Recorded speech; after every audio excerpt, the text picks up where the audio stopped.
গর্ভাবস্থার প্রথম ৩ মাসের সতর্কতা এ নিয়ে কি বলছেন বিশেষজ্ঞরা? অনেক হবু বাবা এবং মায়েরা এই ৩ মাসে খুব দুশ্চিন্তায় থাকেন। কারণ এই সময় শারীরিক এবং মানসিক পরিবর্তনগুলো সম্পর্কে তারা জানে না বা শারীরিক সিম্পটমগুলো সম্পর্কে তারা পরিচিত না থাকার কারণে তারা বিভিন্ন রকম সমস্যার সম্মুখীন হন। তো চলুন আজকের ভিডিওতে জেনে নেই আসলে আমাদের এই ৩ মাসে কি ধরনের সতর্কতা অবলম্বন করা উচিত এবং কি করতে হবে। তো আসলে প্রথমেই জেনে নেই আপনি আসলে প্রেগন্যান্ট কিনা। আজকাল প্রেগন্যান্সি কিট কিনতে পাওয়া যায়, তা দিয়ে পরীক্ষা করে দেখতে পারেন।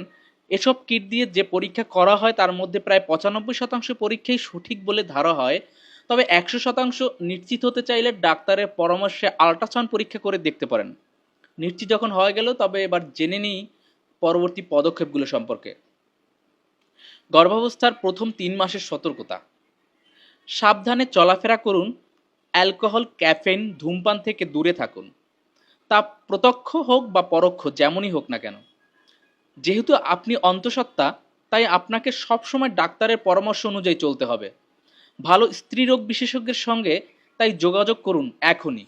সন্তান ধারণের ফলে শরীরে হরমোন ঘটিত বেশ কিছু পরিবর্তন হয়, যার কারণে বমি বমি ভাব, মাথা ঘোরা, খেতে না পারা, শরীর খারাপ ভাব হতেই পারে। এমন কিছু হলে ভয় পাবেন না, আবার না হলেও চিন্তা করবেন না। বেশি বমি হলে সকালে উঠে লেবু জল খেয়ে নিন। এছাড়াও হরমোন ঘটিত পরিবর্তনের কারণে এ সময় স্তনের আকার পরিবর্তন হওয়া শুরু হয় ধীরে ধীরে। সেই কারণে স্তনে ব্যথা ও স্তন নরম হয়ে যাবে।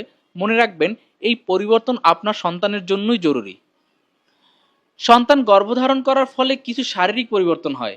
যেহেতু সন্তান জরায়ুতে ধারণ করা হয় ও জরায়ুর অবস্থান থাকে প্রসবের নালীর ঠিক উপরে, তাই বাচ্চা বৃদ্ধির সাথে সাথে জরায়ু প্রসবের নালীর উপরে চাপ ফেলতে পারে।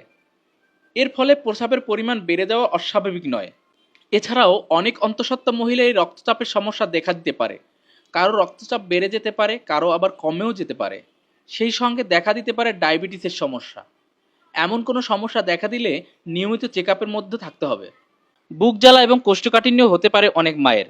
অন্তঃসত্ত্বা নারীর খাবার হজম হতে ও পেট খালি হতে অন্য নারীদের তুলনায় বেশি সময় লাগে, কারণ গর্ভস্থ বাচ্চার পুষ্টি গ্রহণ করতে সময় লাগে একটু বেশি। আর এটাই গর্ভবতী নারীর জন্য হয়ে যায় মহা কষ্টের। ঘাবড়ে যাবেন না, দরকারে ডাক্তারের পরামর্শমতো ওষুধ খান। এরই সাথে আছে মুড সুইং এর উৎপাত। শরীরের নানান হরমোনের নাচানাচি, ওঠানামায় ঘন ঘন মেজাজ বদলাতেই পারে। হয়তো কখনো ভীষণ রাগ হতে পারে, কখনো বা প্রচন্ড আনন্দ। একটুতে হয়তো কেঁদে ফেলতে পারেন, কিংবা অল্প খুশিতে ভীষণ হাসি।